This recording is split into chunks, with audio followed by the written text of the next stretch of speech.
বদলের বাংলায় নতুন ছবি, বদলে যাওয়া ছবি, যে ছবি কোলাঘাটে মুখ্যমন্ত্রী শুভেন্দু অধিকারীর প্রশাসনিক বৈঠক। আর সেই বৈঠকে দেখা গেল 3 জেলা নিয়ে যে প্রশাসনিক বৈঠকে, সেই বৈঠকে 2 সাংসদ, তারা কে? দেব, জুনমালিয়া, মুখ্যমন্ত্রীর সঙ্গে একই মঞ্চে, মূল মঞ্চেই দেব, জুনমালিয়া।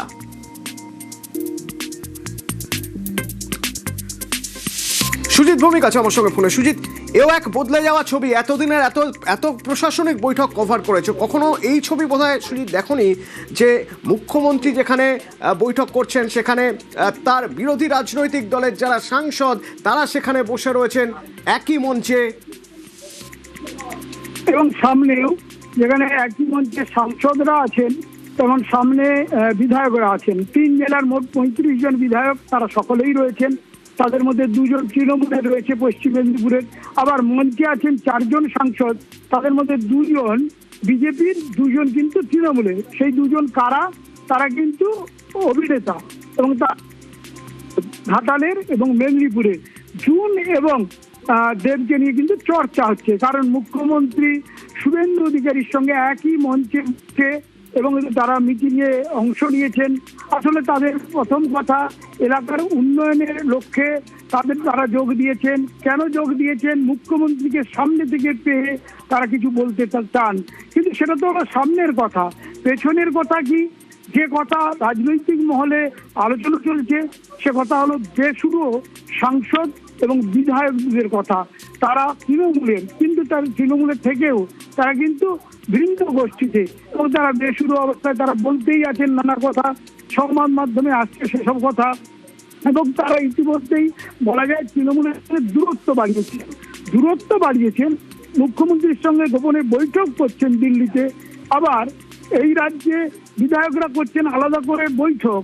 সেখানে কিন্তু আজকে কোলাঘাটের ছবিটা উন্নয়নকে সামনে রেখে যে বৈঠক বলাকাম মঞ্চে হচ্ছে কোলাঘাটের, সেখানে কিন্তু দেখা গেল একেবারে তৃণমূলের সাংসদ বিধায়করাও অংশ নিয়েছেন। শুধু কি অংশ নিয়েছেন, শিউলি সাহার মতো প্রাক্তন মন্ত্রী এবং তৃণমূলের কেশপুরের বিধায়ক বলছেন হাসি মুখে যে এটাই তারা চেয়েছিলেন, কিন্তু বলার সুযোগ ছিল না। তারা বলছেন এভাবে ডাকা মানে এলাকার বিধায়ককে গুরুত্ব দেওয়াচ্ছে, এলাকার উন্নয়নকে গুরুত্ব দেবেন বলে দেখেছেন। একটা বিষয় স্পষ্ট, যখন কাউকে জনপ্রতিনিধি করে বিধানসভায় বা সংসদে পাঠানো হয় তার উপর একটা দায়িত্ব বর্তায় যে যারা তাকে ভোট দিয়েছেন, বিধায়ক করেছেন, সাংসদ করেছেন, তাদের জন্য কাজ করা। তো সেই কাজ করতে গেলে প্রশাসনিক বৈঠকে থাকতে হবে, প্রশাসনের সঙ্গে থাকতে হবে।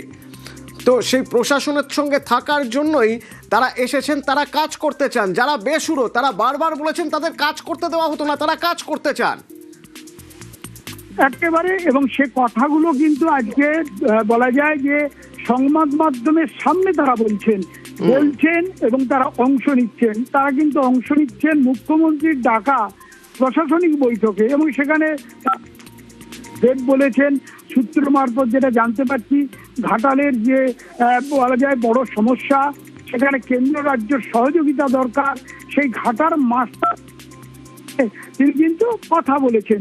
তিনি এর মধ্যেই তিনি যেটা জানিয়েছেন যে বর্ষা একেবারে সামনেই, সেখানে দ্রুততার সঙ্গে তার যে স্বপ্নের প্রকল্প, তার নির্বাচনী ইশতেহারে বলা প্রকল্প ঘাটাল মানুষের জন্য সুবিধা হবে, সেই বিষয়ে কিন্তু তিনি মুখ্যমন্ত্রীর দ্বারস্থ হয়েছেন। গতকালই সামনাসামনি বৈঠক করেছেন, সেখানে বিষয় ছিল আলাদা, আজকের বিষয় আলাদা। আজকে একবারে প্রশাসনিক বৈঠক।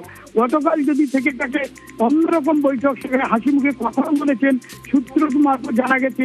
আজকে কিন্তু এখন মঞ্চে বসার সুযোগ পেয়েছেন, মঞ্চে বসে তারা তিনি কিন্তু বলতে পেরেছেন। জুনও কিন্তু নানা মেদিনীপুরের বিষয় বলেছেন, ঐতিহ্যের কথা বলেছেন, ইতিহাসের কথা তুলে ধরা, পর্যটনের সম্ভাবনার কথা বলেছেন।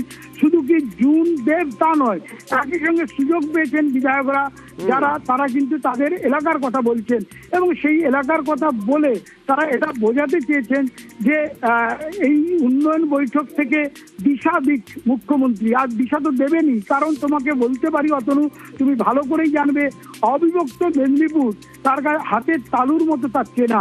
সেখানে কখনো মন্ত্রী হয়েছেন, কখনো তিনি সাংসদ হয়েছেন, তার জেলায় কাজ করেছেন, আবার ভিন জেলায় গিয়ে কাজ করেছেন মন্ত্রী অবস্থায়। এবং এই যে তার প্রশাসনিক বিষয়টি, উন্নয়নের পক্ষে কাজ করার যে অভিজ্ঞতা, সেটা যথেষ্ট রয়েছে। আর মেদিনীপুর মানে তার কাছে রাজনৈতিকভাবে তার কাছে বেগের জায়গা, কাছের জায়গা। তবে তিনি আজ মুখ্যমন্ত্রী, আজ মেদিনীপুরে আবদ্ধ নয়, রাজ্য জুড়ে করছেন। কিন্তু আজকের বৈঠক 1 মাস পূর্তি হচ্ছে, অতদিন মাথায় রাখবে 9 তারিখ তিনি শপথ নিয়েছিলেন মে মাসের, আজকে কিন্তু 9 জুন। আর আজকের এই জেলায় যখন বৈঠকে বসেছেন 3 জেলা নিয়ে, অবিভক্ত মেদিনীপুর নিয়ে, সেখানে উন্নয়নের বিষয়টি কিন্তু তিনি একেবারে পাখির চোখ করতে চেয়েছেন। মুখ্যমন্ত্রী চাইছেন উন্নয়ন, এবং সেটা তখনই সম্ভব। ধন্যবাদ সুজিত। সেটা তখনই সম্ভব যারা জনপ্রতিনিধি, তারা যদি এক মঞ্চে একসঙ্গে বসে এই সমস্যার সমাধান নিয়ে কথা বলেন, সমস্যাগুলো তুলে ধরেন, তবেই। যেটা এই বদলের বাংলায় এখন দেখা যাচ্ছে, বদলের বাংলায় যে ছবি দেখা যাচ্ছে, কোন রাজনৈতিক দল সেটা বড় কথা নয়, তিনি বিধায়ক, তিনি সাংসদ, সুতরাং প্রশাসনিক বৈঠকে তিনি থাকবেন, তার এলাকার কথা বলবেন, সমস্যার কথা বলবেন। এই হলো বদলের বাংলা, এই হলো বদলের বাংলা, নতুন বাংলা, পালা বদলের বাংলা, যেখানে বিরোধীদেরও সমান গুরুত্ব। বিধানসভার অধিবেশন থেকে প্রশাসনিক বৈঠক, এই আমরাওরার বিভাজন ছুঁড়ে ফেলে বিরোধীদের সমান গুরুত্ব দেওয়ার সিদ্ধান্ত মুখ্যমন্ত্রী শুভেন্দু অধিকারীর। বিরোধীদের আশ্বস্ত করতে চাই, হাউস বিলংস টু অপোজিশন। আমরা ওরা নয়, এবার শাসক বিরোধী সমন্বয়ে বাংলার ট্র্যাকে দৌড়বে উন্নয়নের রেল। বদলের বাংলায় এবার প্রশাসনেও বদলের ছবি। আগে 5 বছর মমতা ব্যানার্জি আমাদের ডাকতেন না, বর্তমান বিজেপির মুখ্যমন্ত্রী ওনাদের ডেকেছেন। আগে বিজেপির এমপিদের ফোন ধরত না বিডিওরা, ডিএম তো দূরের কথা। এককালে বাম সরকারের বিরুদ্ধে আমরা ওরার অভিযোগে সুর চড়াতে দেখা যেত মমতা বন্দ্যোপাধ্যায়কে, কিন্তু তিনি ক্ষমতায় আসার পর থেকে রাজ্য প্রশাসনের অন্দরেই শুরু হয় রাজনৈতিক আমরা ওরা। মুখ্যমন্ত্রীর প্রশাসনিক বৈঠকে থাকতেন না বিরোধী সাংসদ বিধায়করা। অভিযোগ, বৈঠকে ডাকাই হতো না তাদের। রাজ্য বিধানসভাতেও বারবার উঠেছে বিরোধীদের কণ্ঠরোধের অভিযোগ। পালা বদলের পর এবার বদলের ছবি প্রশাসনের অন্দরেও। আমি শুভেন্দু মুখ্যমন্ত্রী পদে শপথ নিয়েই শুভেন্দু অধিকারী বুঝিয়ে দেন তাঁর সরকার গুরুত্ব দেবে বিরোধী কণ্ঠস্বরকেও। আগে 5 বছর মমতা ব্যানার্জি আমাদের ডাকতেন না, বর্তমান বিজেপির মুখ্যমন্ত্রী ওনাদের ডেকেছেন। আগে বিজেপির এমপিদের ফোন ধরত না বিডিওরা, ডিএম তো দূরের কথা। জেলা হোক বা নবান্ন, বদলের বাংলায় শাসকের কোনো বৈঠকেই বিরোধীরা ব্রাত্য নয়।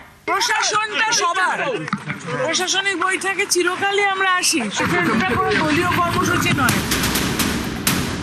এটা খুব একটা সদর্থক ভূমিকা শুভেন্দু অধিকারী রাজ্যের মুখ্যমন্ত্রীর, যে তিনি প্রশাসনিক মিটিংয়ে বিরোধী বিধায়কদের ডেকেছেন এবং 15 বছরের একটা ধারাবাহিকতা সেটা পাল্টেছেন। একটা কথা আছে না, কবির সুমনের একটা গান আছে, বিরোধীকে বলতে দাও, বিরোধীকে বলতে দাও, বিরোধীকে বলতে দাও, তোমার ভুলের ফর্দ নিক। 15 বছর ধরে এই ভুলের ফর্দটা বোধহয় নেওয়া হয়নি, ঠিক হয়নি। এই যে বিরোধীদের ডাকা হচ্ছে, এটা সংসদীয় গণতন্ত্রের জন্য স্বাস্থ্যকর।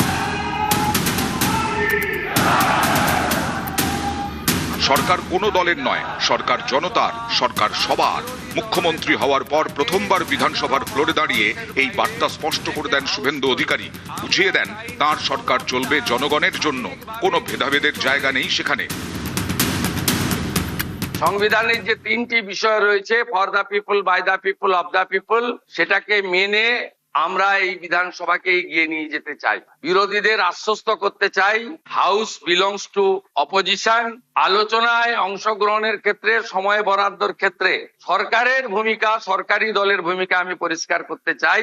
সংখ্যায় আপনারা অনেক কম হলেও আমরা 50-50 যে ভাগ আছে সেটা থেকে সরে যাব না। আপনাদের বেশি করে বলার সুযোগ যাতে অধ্যক্ষ দেন সরকার এবং সরকারি দলের, সেই ব্যবস্থা থাকবে। বার্তা দিয়েছেন মুখ্যমন্ত্রী, তারই প্রতিফলন দিকে দিকে। বিধানসভায় বলার সুযোগ পাচ্ছেন বিরোধীরা, শাসকের বৈঠকেও বিরোধীরা। 3রা জুন নবান্নে প্রশাসনিক বৈঠকেও বিরোধীদের আমন্ত্রণ জানান মুখ্যমন্ত্রী। বৈঠকে বিরোধী দলের বিধায়কদের শুভেন্দু অধিকারী বলেন, বিরোধী দলের বিধায়করা আসায় অত্যন্ত খুশি। গঠনমূলক সমালোচনা হোক, সরকার পাশে থাকবে, কাজ করে যান।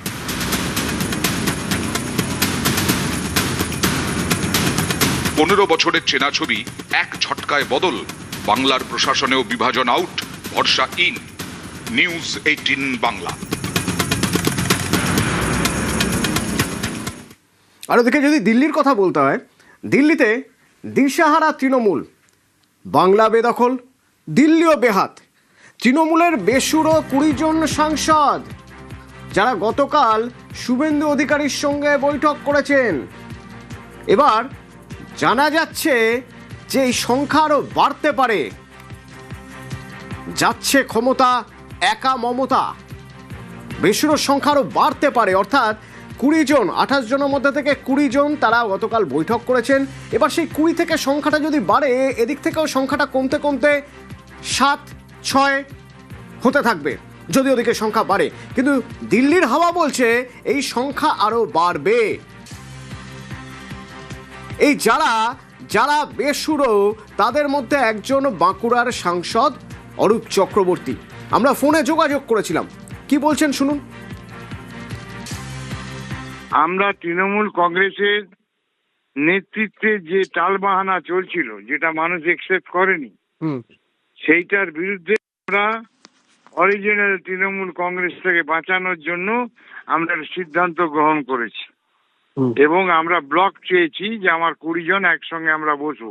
শুভেন্দু অধিকারী যদি আমাদেরকে আমন্ত্রণ জানায়, আমি আমার মুখ্যমন্ত্রীর সঙ্গে দেখা করবো না? শুভেন্দু অধিকারী যে প্রপোজালটা দিয়েছে, উই অ্যাকসেপ্টেড ইট। কি প্রপোজাল? আপনারা আপনাদের দলটা করুন, আপনাদেরকে বিজেপি করার জন্য আমন্ত্রণ করছি না, বুক ফুলিয়ে করুন। এই হারের দায়টা কার? অভিষেক বন্দ্যোপাধ্যায় নাকি মমতা বন্দ্যোপাধ্যায়? যারা দলের দায়িত্ব নিয়ে চালাচ্ছিল এককভাবে, তাদের ডাক্তার কাকলি, ওকে যদি তোমরা প্রেসিডেন্ট করলে বাদ দিতে গেলে কেন? যা খুশি তাই করবে নাকি? দলটা কি পৈতৃক সম্পত্তি নাকি? মমতা বন্দ্যোপাধ্যায়ের লাইফ সেফটি সিকিউরিটি নেই। তাকে ঘরে বাথরুমের ভেতরে মারবে, ধাক্কা মারবে, গোড়ারবে, মাথা ফাটিয়ে দেবে, কেউ প্রতিবাদ করতে পারবে না। মমতা বন্দ্যোপাধ্যায়কে দাঁড় করিয়ে আবার চিকন্ডি দাঁড় করিয়ে ভোট করবে, নিয়ে ভোটের আগে মমতা বন্দ্যোপাধ্যায় আবার লাথে মেরে বার করে দেবে। তার উপর বিশ্বাস করে দলটা করবেন। আরো একজন ঝাড়গ্রামের সাংসদ কালীপদ সোরেন, তার বক্তব্য শুনুন। পরিস্থিতির উপর নির্ভর করে আমাকে যেতে হলো। আমার তো অনেক চিন্তা ভাবনা করে দিদি আমাকে দায়িত্ব দিয়েছিলেন ভবিষ্যতে, তাহলে আমি তো জঙ্গলময় যেটা আমার চিন্তা ভাবনা সেটা আমি করতে পারবো না, তাহলে আমাকে বাধ্য হয়ে কিন্তু এই লাইনে আসতে হচ্ছে। কারণ যেহেতু এক সময় যেটা চিন্তা ভাবনা ছিল যে আমি জঙ্গলময় একটা সার্বিক যাতে উন্নয়ন করতে পারি, তার একটা চিন্তা ভাবনা ছিল। আর সেটা যদি না হয় তাহলে তো আমার সংসদ পদের থেকে আর আমার কোনো যৌক্তিকতা নেই আর কি। এই হায়ের দ্বারা আমার তো মনে হচ্ছে আমাদের যারা উচ্চ নেতৃত্ব যারা আছেন ওনাদের ঘাড়ে চাপাতে হবে না। আমি বলতে চাই, কারণ হচ্ছে আইপ্যাক যারা ছিল আমার কাছেও এসেছিল, ওনারা তো যেহেতু আমার 7টা বিধানসভাকে কেন্দ্র করে আমার লোকসভা, আমাকে কিন্তু একবারও কিন্তু জিজ্ঞেস করেনি যে এখানে কাকে কাকে ক্যান্ডিডেট করলে সুবিধা হবে। কারণ আমি তো সবসময় দেখছি জনগণ কার উপর রুষ্ট হচ্ছে, কার উপর ওদের বিশ্বাস আছে, কিন্তু সেই সুযোগটা আমাকে দেওয়া হয়নি, আর যার ফলে যে যা অবস্থা সেটা হয়েছে আর। 28 জন সাংসদের মধ্যে থেকে 20 জন একটা দিকে চলে এসেছেন, তাদের মধ্যে কাকলি ঘোষ দস্তিদারও আছেন। সেক্ষেত্রে লোকসভায় তৃণমূলের দলনেতা হওয়ার পথে কাকলি ঘোষ দস্তিদার, তার সঙ্গেও কথা বলেছিলাম আমরা। রাজ্য আর কেন্দ্রের সঙ্গে সব রকম সহযোগিতার কথা বলছেন তিনি। বলছেন বাংলার উন্নয়ন আর দেশের নিরাপত্তার স্বার্থে একজোট হয়ে কাজ করতে হবে। News 18 Bangla exclusive Kakoli Ghosh Dastidar.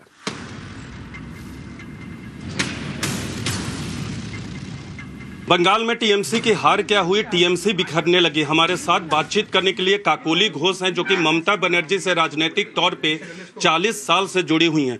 Ma'am, क्या ऐसी वजह रही कि 40 साल से जो राजनीतिक रिश्ता था आप लोग को तोड़ना पड़ा?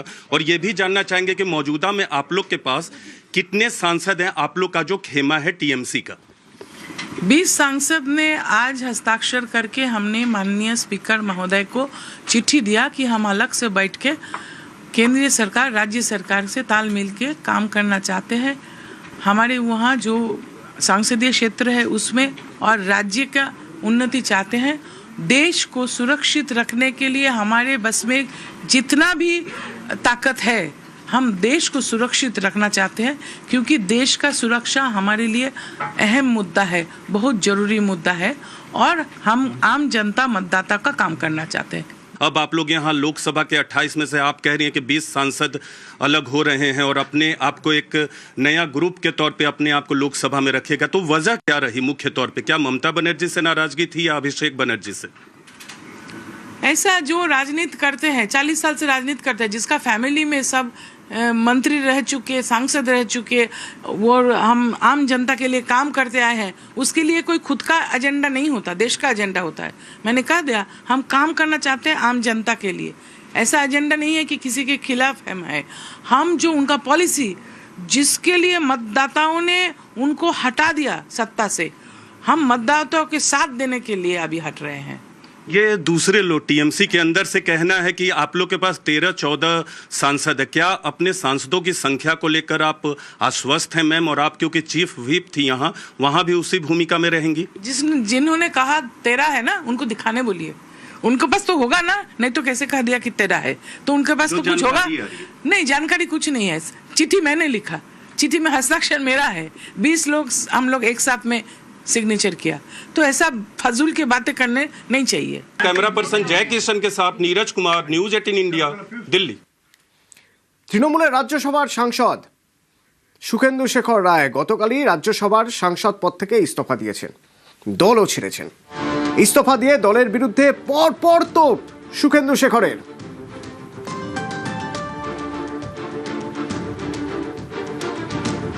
जैसे लोकसभा के 20 सांसद एक साथ में हैं, आपके साथ भी कुछ सांसद हो सकते थे क्योंकि टीएमसी के 13 राज्यसभा सांसद हैं, तो क्या आपने ये कोशिश की थी कि जिस तरह से वो लोग विरोध कर रहे हैं उस तरह से आप भी विरोध करें? ऐसा आपने क्यों नहीं किया? नहीं, मैं गुटबाजी कभी नहीं की। मेरा इंडिविजुअल डिसीजन है और उससे मेरा अंतरात्मा जो कुछ मुझे बताया कि तुमको ये समय है, सही वक्त है कि तुम पार्टी भी छोड़ दो, राज्यसभा भी छोड़ दो, मैंने छोड़ दी। বিধানসভার পর লোকসভাতেও তৃণমূলে ভাঙন, জোড়া ধাক্কায় এবার জোড়া ফুলও হাতছাড়া হবে। এবার কি তাহলে দল আর প্রতীক দুটোই হাতছাড়া মমতার? দুটো আইনসভায় ভাঙন দেখলেন মমতা বন্দ্যোপাধ্যায়, এবার কি জোড়া ফুলও হাতছাড়া? বিধানসভার পর লোকসভাতেও যে ভাঙন দেখা গেল, তৃণমূলে যে ভাঙন দেখা গেল, এবার তাহলে কি এই দল এবং প্রতীক দুই হাতছাড়া মমতার? মহারাষ্ট্রে আমরা 2022-এ যে ছবি দেখেছিলাম, প্রতীক চলে গিয়েছিল শিন্ডে শিবিরের কাছে, সেই মহারাষ্ট্র মডেলেই কি এবার প্রতীক দাবি করবে নবতৃণমূল? কথা বলবো, সহকর্মী কৌশিক দাশগুপ্ত রয়েছেন সঙ্গে। কৌশিক, বিধানসভার পর লোকসভা যে সম্ভাবনাগুলো ছিল একটার পর একটা সেটাই ঘটছে, এবার এই নবতৃণমূল কি করতে পারে? একদমই, যেদিনকার বিধানসভায় নবতৃণমূল ফুটলো সেদিনকাই আমরা বলেছিলাম যে পিকচার আবি বাকি হ্যাঁ, বিধানসভায় যা হচ্ছে সেটাই হতে চলেছে লোকসভায়, এবং সেই ঘটনাটাই ঠিক ঘটছে। লোকসভাতেও নবতৃণমূল। এরপর প্রশ্ন, এরপর কি? বিধানসভা হয়ে গেল, লোকসভা হয়ে গেল, এরপর কি? এরপর যেটা হতে চলেছে বা হওয়ার জোরালো সম্ভাবনা রয়েছে সেটা হচ্ছে এই যে নবতৃণমূল, তারা যদি মনে করে যে তারাই তৃণমূল নামটা ব্যবহার করবে এবং তারাই তৃণমূলের প্রতীকটি ব্যবহার করবে, অর্থাৎ জোড়া ফুল, তাহলে তাদের যেতে হবে নির্বাচন কমিশনের কাছে। নির্বাচন কমিশনে গিয়ে তাদের দেখাতে হবে যে সংখ্যাগরিষ্ঠ জনপ্রতিনিধি তাদের সঙ্গে রয়েছে, মানে সেখানে রাজ্যসভার সাংসদরাও যে বড় অংশ তাদের সঙ্গে রয়েছে সেটাও দেখাতে হবে। রাজ্যসভায় তৃণমূলের 13 জন সাংসদ ছিলেন, আজ সুখেন্দু শেখর রায় পদত্যাগ করেছেন, তৃণমূলের এখন 12 জন সাংসদ, তার 2/3 হচ্ছে 8, অর্থাৎ 8 জন সাংসদকে দেখাতে হবে। এছাড়া এরপর আস্তে আস্তে পৌরসভা, পঞ্চায়েত সমস্ত জনপ্রতিনিধিদের যে সংখ্যাগরিষ্ঠ অংশ নবতৃণমূলের সঙ্গে আছে সেটা দেখাতে হবে। শুধু জনপ্রতিনিধি নয়, তৃণমূলের যারা নেতা, যারা পদে রয়েছেন, সেই পদে যারা রয়েছেন এরকম নেতাদেরও সংখ্যাগরিষ্ঠ যে তাদের সঙ্গে রয়েছেন সেটা দেখাতে হবে। অর্থাৎ সংখ্যাগরিষ্ঠ নেতা এবং জনপ্রতিনিধি সঙ্গে রয়েছে, এটা যদি ইলেকশন কমিশনকে এই নবতৃণমূল দেখাতে পারে তাহলে ইলেকশন কমিশন তাদের অনুমতি দেবে, যে তারাই তখন বলে দেবে যে তারাই তৃণমূলের আসল তৃণমূল, তারাই তৃণমূল নামটা ব্যবহার করতে পারবে এবং দলের প্রতীকটা ব্যবহার করতে পারবে। এবং সেটা হলে মমতার তৈরি করা, মমতা বন্দ্যোপাধ্যায়ের তৈরি করা তৃণমূল আর মমতা বন্দ্যোপাধ্যায়ের হাতে থাকবে না, তৃণমূল নামটাও তার হাতে থাকবে না, তৃণমূলের জোড়া ফুলের প্রতীকও তার হাতে থাকবে না। আর তারই পাশাপাশি এবার কি দিল্লিতে তৃণমূলের যে অফিস সেটাও আর তাদের হাতে থাকবে না? এই প্রশ্ন উঠছে, কারণ কলকাতার অফিস হাতছাড়ার পর এবার দিল্লির অফিসও কি হাতছাড়া হবে, এই প্রশ্ন উঠছে। তার কারণ আবির আছে আমার সঙ্গে। আবির, এই প্রশ্ন কেন উঠছে? তার কারণ হচ্ছে যে ব্যারাকপুরের যে সাংসদ পার্থ ভৌমিক, তার জন্য যে নির্ধারিত বাংলো ছিল সেটি তৃণমূল কংগ্রেসের দলীয় কার্যালয় হিসাবে দিল্লিতে ব্যবহার হয়ে আসছিল। এবং তিনি যখন সাংসদ হিসাবে নির্বাচিত হন তার আগে তিনি রাজ্য সরকারের মন্ত্রী ছিলেন। ফলে মন্ত্রী যখন সাংসদ হয়ে যান, স্বাভাবিকভাবে প্রথমবারের সাংসদদের তুলনায় তার যে বাংলোর যে বহর তা অনেকটা বেশি হয় এবং সেই বড় বাংলোটি দলীয় কার্যালয় হিসাবে 2024 থেকে ব্যবহার করার জন্য অনুমতি দেওয়া হয়েছিল। বর্তমানে দেখতেই পাওয়া যাচ্ছে যে পার্থ ভৌমিক তিনি বিদ্রোহী সাংসদদের দলে নাম লিখিয়েছেন। সূত্রের খবর তিনি ইতিমধ্যেই ঘনিষ্ঠ মহলে জানিয়েছেন যে তিনি লোকসভার সচিবালয়ের কাছে বললেন যে এই বাড়িটাকে তাকে বদল করে দেওয়ার জন্য, অথবা তিনি যদি নিজেও এই বাড়িটিকে ব্যবহার করতে চান, ফলে তৃণমূল কংগ্রেসের যে দলীয় কার্যালয় রয়েছে সেটিকে সেখানে চালানো কোনোভাবেই সম্ভব নয়। ফলে কলকাতার মতো আগামী দিনে খুব শীঘ্রই হয়তো দিল্লিতে তৃণমূল কংগ্রেসের যে দলীয় কার্যালয় তা কার্যত হাতছাড়া হতে চলেছে তৃণমূলের। ধন্যবাদ।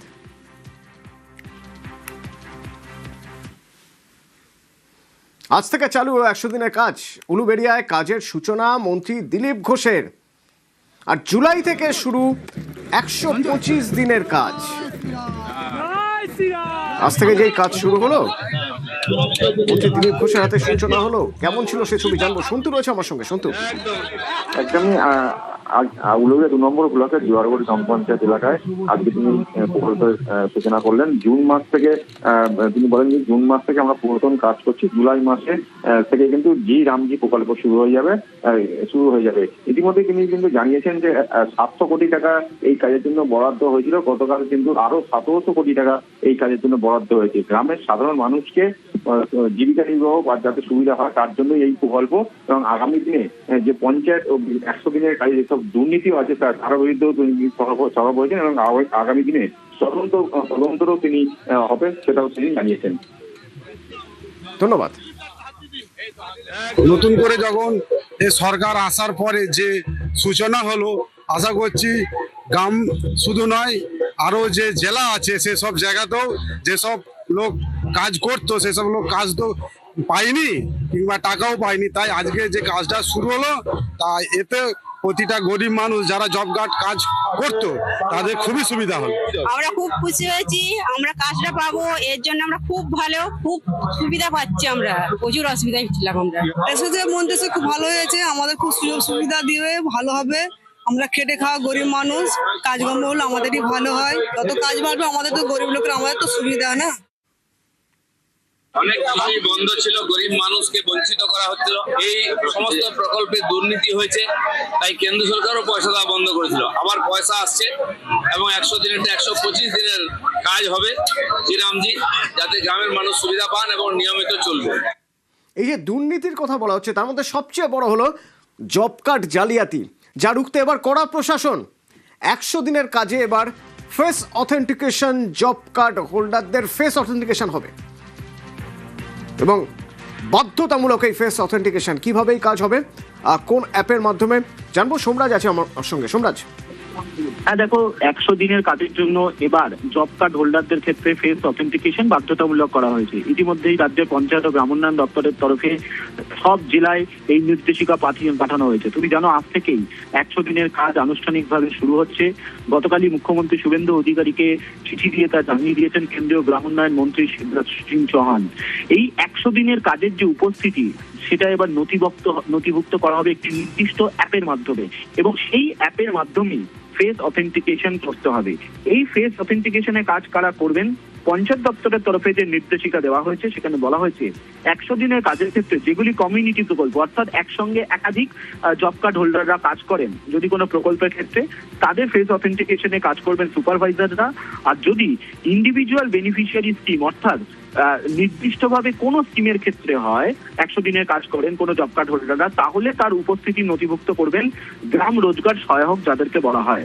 এবং এক্ষেত্রে ফেস রিকগনিশন বাধ্যতামূলক করা হয়েছে। কেন করা হয়েছে, তার কারণ যাতে ভুয়ো জব কার্ড হোল্ডাররা 100 দিনের কাজ না পান। আচ্ছা। তুমি জানো যে তৃণমূল কংগ্রেস সরকারের সময় ভুয়ো জব কার্ড পাওয়া শ্রমিকরা 100 দিনের কাজ করেছেন, তা নিয়ে একাধিক অভিযোগ উঠেছে। কেন্দ্রীয় সরকার তৃণমূল কংগ্রেস সরকারের পরিস্থিতি সময় এমন জায়গায় চলে গিয়েছিল যার জন্য এই 100 দিনের কাজের প্রকল্পে টাকা দেওয়া বন্ধ করতে হয়েছিল। এবং আরো যে প্রকল্প, রাজ্যের প্রকল্প, সেই প্রকল্পেও যে কিভাবে জালিয়াতি হয়েছে তার সবচেয়ে বড় প্রমাণ হচ্ছে এই লক্ষ্মীর ভান্ডারের টাকা যাচ্ছে পুরুষের হাতে। বহরমপুরে গ্রেপ্তার 2 অলক্ষী, তারিকুল শেখ, কাদিরুল শেখ। লক্ষ্মীর ভান্ডারের টাকা এদের কাছে কিভাবে চলে যাচ্ছিল? প্রণব আছে আমার সঙ্গে। প্রণব, দেখো, বহরমপুর থানা পুলিশ তদন্তে নেমে তারিকুল শেখ এবং কাদিরুল শেখ নামে আরো 2 জন অলক্ষীকে গ্রেপ্তার করে। এই তারিকুল শেখ সে কিন্তু হচ্ছে মাস্টার মাইন্ড বলে মনে করছে তদন্তকারী অফিসাররা। প্রথমেই রাজ্যের মুখ্যমন্ত্রী কিন্তু এই দুর্নীতির কথা বলেছিলেন যে অনেক পুরুষের কাছেই এই লক্ষ্মীর ভান্ডারের টাকা যাচ্ছে। তারপরে কিন্তু একে গ্রেপ্তার হয় এবং 5 জনকে গ্রেপ্তার করে। তারপর আরো 2 জনকে রঘুনাথগঞ্জের পিয়ারাপুর এলাকা থেকে গ্রেপ্তার করে। এবং এই তারিকুল শেখই মূলত বিভিন্ন জনের কাছে কিন্তু এই লক্ষ্মীর ভান্ডার টাকা পুরুষদের কাছে সেই টাকা কিন্তু পৌঁছে দিত এবং তার জন্য যে 1,500 টাকা করে ঢুকতো তার মধ্যে 500 টাকা করে কিন্তু কমিশন নিত। এবং এর জাল আরো বিস্তৃত রয়েছে বলে কিন্তু তদন্তকারী অফিসাররা মনে করছেন। এবং এই 2 জনকেই তোমার আজকে বহরমপুর জেলা জজ কোর্টে তোলা হচ্ছে এবং 12 দিনের পুলিশ হেফাজতে যে আবেদন করা হচ্ছে। তারপরে জিজ্ঞাসাবাদ করে আরো যুক্ত যারা রয়েছে তাদেরকেও গ্রেপ্তার করা হবে বলে কিন্তু মনে করছেন তদন্তকারী অফিসাররা। ধন্যবাদ।